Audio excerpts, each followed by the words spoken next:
잡초맨 채널 구독, 좋아요 부탁드립니다. 스마트스토어로 승승장구하고 계신 우리 사장님을 모셨습니다.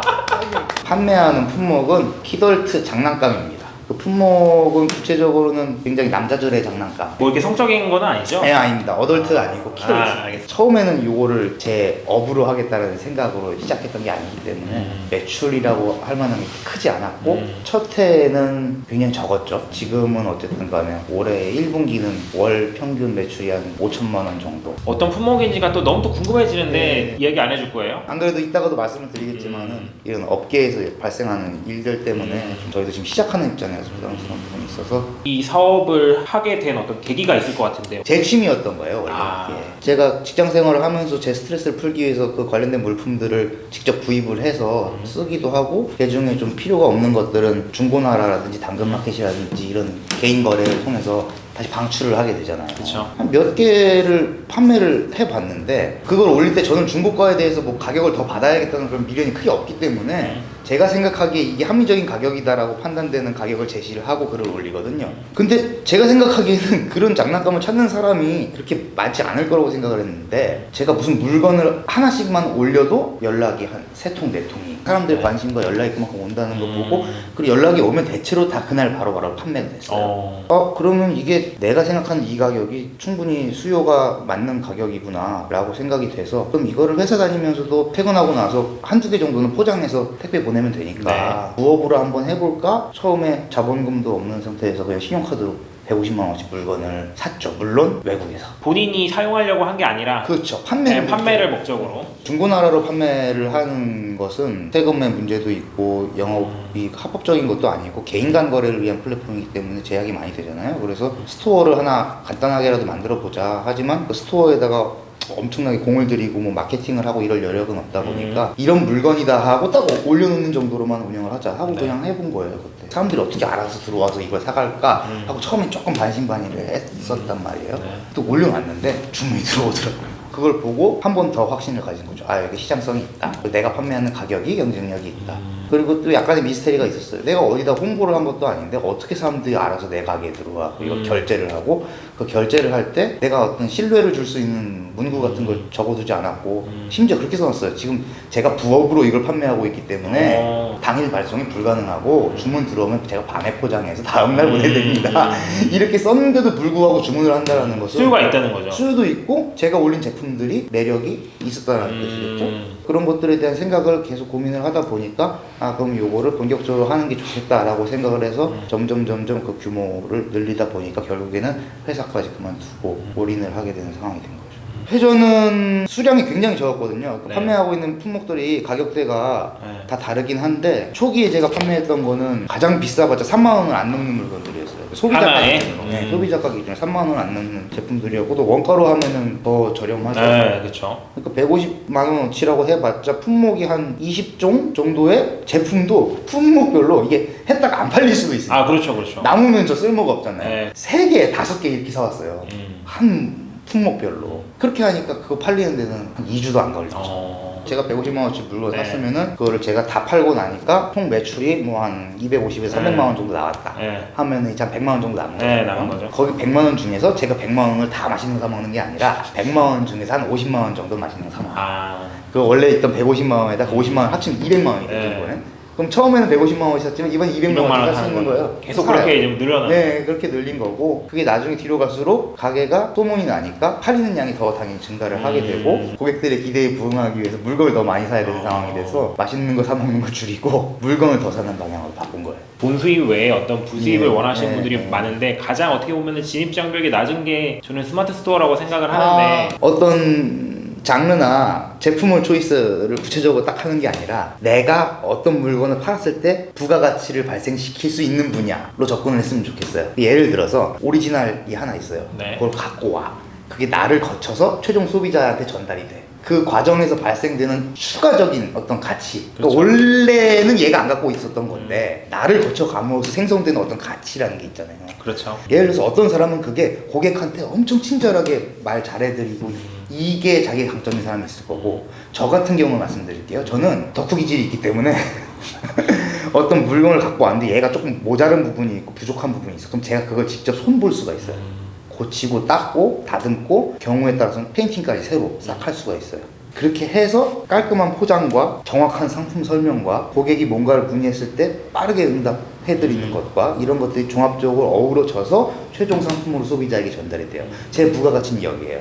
뭐가 돈이 잘 될까를 생각하면 안 돼요. 내가 잘하는 게 뭔지 생각해보고 그게 적합한 품목을 찾아야겠다라고 접근하면은 이 무수히 많은 아이템 중에 아이템을 찾기가 조금 수월해지실 거라는 거죠. 그리고 또 한 가지 포인트는 내가 진입을 쉽게 했잖아요. 만약에 내가 쉽게 성공을 했잖아요. 다른 사람도 얼마든지 쉽게 따라올 수 있어요. 어떤 일이 일어나냐면은 가게를 똑같이 뺏긴다니까요. 그냥 제가 취급하는 품목을요 똑같이 들여와서 저보다 100원, 200원 싸게 해놓고 최저가라고 이렇게. 근데 그거에 대해서 어떻게 할 수가 없는. 왜냐하면은 그 물건은 저한테만 뭐 독점적으로 공급권이 있는 물건도 아니고 누구나 떼올 수 있는 물건인데다가 그걸 파는 건 뭐 개인의 자유니까 할 말이 없는데 그렇게 얄미운 짓을 하는 것에 대해서 대응을 못하고 그러다 보면 또 흔들릴 수가 있고 그 후발주자와의 나와의 구분할 수 있는 격차를 명확하게 하기 위해서는 내가 가격을 이 친구에 맞춰갖고 어느 정도 조절하는 방법도 있을 수 있지만 그거는 가장 마지막 단계.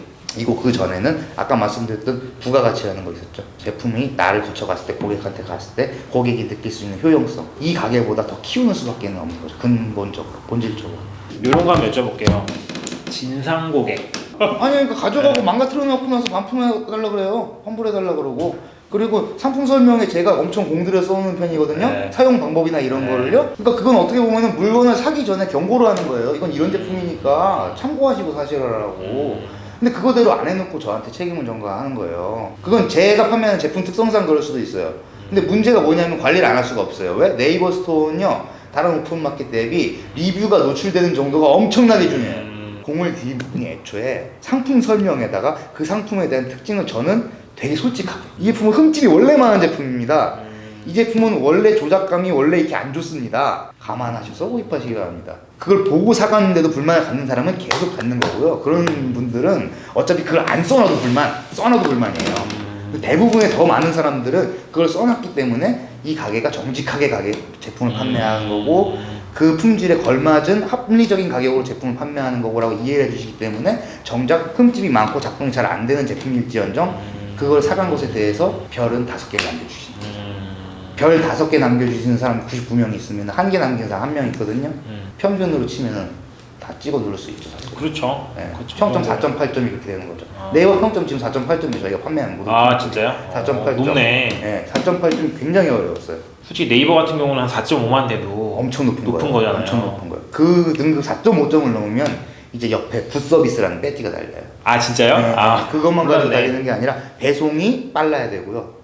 뭐 2일 이내 도착률이 75%인가 그 이상이어야 되고 고객 문의 들어왔을 때 응답이 1일 이내 그게 몇 % 이상 되어야 되고 이런 것도 누적되면 옆에 굿서비스라는 배지가 달리게 되고 그 옆에 뭐 새싹, 파워, 빅파워, 뭐 플래티넘, 프리미엄 뭐 이렇게 돼 있는 거는 그 업체의 매출 규모를 상징하는 거예요. 같은 가격에 다른 데서도 물건을 팔고 여기서 판다면은 큰 가게에서 사는 게 사람 심리죠 아무래도. 그러니까 대표님 스마트스토어의 어떤 차별점에 대해서 예. 한 가지만 얘기해서 한 가지만. 내가 이 물건을 받았을 때 어떻게 느낄까를 생각하고 포장해요 저희는. 왜냐면 내가 고객이었기 때문에 알아요. 다른 샵들을 저도 이용해봤잖아요. 다른 일반적인 기성업체들은 그런 제품들을 구입하면요 뽁뽁이 하나 없어요. 에어캡 하나 없이 박스도요 막 깨끗한 새 박스가 아니라 그냥 무슨 어디 굴러다니는 바카스 박스 이런 거에다 제품 포장문가 띵 넣어갖고서 신문지 그냥 확 쑤셔넣고 그냥 송장 붙여서 보내버려요. 자 여기서 핵심이 되는 게 그거예요. 키덜트 제품이잖아요. 갖고 싶은 거를 사는 거예요. 소확행이에요 이거는. 내가 마음속으로 갖고 싶어 했던 것을 내 용돈을 쪼개가지고 구입을 하는 거고 나는 그걸 받아봤을 때 행복을 느끼고 싶은 거예요. 근데 그 나에게는 엄청 소중한 물건이 그냥 가격으로 환산돼가지고 바카스 박스에 담겨갖고 띡 하고 날라갔다고 생각을 해보세요. 아무리 물건이 마음에 들어도 그걸 개봉하는 순간 기분이 나쁘거든요. 그래서 저는 1,000원짜리 하나를 팔아도 완벽하게 포장이 돼 있어요. 중국에서 들어온 포장을 개봉해서 저희가 구입한 새로운 필름 봉투에 포장을 하고 그 다음에 에어캡을 충분히 감아서 저희가 드리는 편지 같은 조그만 게 있어요. 손편지는 아니고 명함으로 출력한 건데 그걸 구매 금액에 따라서 좀 사은품이 조금 들어가는데 그걸 합쳐서 넣어드리는 거예요. 그리고 나서 박스는 봉하고 나서 그 박스에 저희 회사 로고가 도장으로 저희가 직접 찍습니다. 이 제품은 우리가 완전히 검증한다라는 약간 신뢰 아까 그 처음에 낙관책 이야기하셨던 그 약간 부가가치를 여기서 만드시는 거네. 이런 제품들을 그동안 그렇게 팔았던 샵들이 없었기 때문에 사람들이 보고서 처음에 기절을 했죠. 아니 무슨 1,000원짜리 5,000원짜리 부품 하나 사는데 이렇게까지 포장을 해서 보내. 처음에는 좀 과하다는 사람들도 있었어요. 결국은 좋아하시더라고요. 공들였다라는 기분을 받는 거예요. 고객의 입장에서 생각을 해주는구나. 그렇게 하다 보니까 저 이후로 이제 후발주자로 등장하시는 분들도 그 수법을 똑같이. 아, 똑같이 따라해요? 이성 업체들은 바뀌지 않았고요. 그럼 경쟁사라고 할 만한 데가 네, 대략 네. 한 몇 군데 정도 돼요? 그게 막 생겼다 없어졌다 그러니까 스토어 특성상 그걸 아셔야 돼요.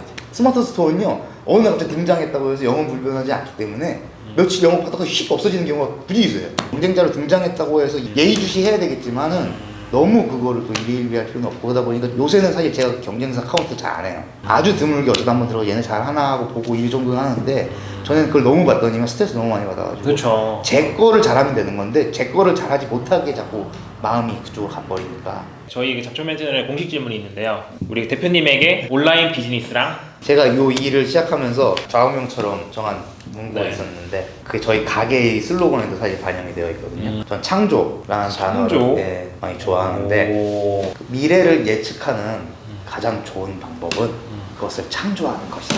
그야말로 내 장사, 내 가게 그런 것들을 내가 직접 해야 되고 너무 막연하고 하지만 내가 하기 나름에 따라서 내 미래도 바뀔 수 있다는 거. 제가 지금 판매를 하고 있는 품목들도 사실은 어떤 완성품을 판매를 하는 게 아니에요. 고객들이 저희 가게에서 판매하는 이거 저거 요거 저거 그거를 사서 자기가 기존에 갖고 있던 제품들에게 개조를 하기도 하고 부착을 하기도 하고 해서 자기만의 스타일로 내가 원하는 걸 만들 수 있는 그런 약간 모듈형 제품들을 판매를 하고 있거든요. 내가 한 만큼 혹은 그 이상으로 나에게 돌아온다라는 게 너무 직관적이기 때문에 이건 반드시 돈이나 수익을 말하는 것은 아니에요. 자존감이기도 하고 보상이기도 하고 내가 노력을 한 만큼 그것이 구체적인 수치나 성과로 나에게 얼만큼 보여지느냐 이게 너무 명쾌하기 때문에 이거는 창조한다 창조 라고 생각을 이벤트 하고 창조 앞으로도 더 노력을 해야 되겠죠. 아, 네. 알겠습니다. 아무쪼록 오늘 또 네. 나와주셔서 감사합니다. 네, 제가 감사드리죠. 감사합니다. 네.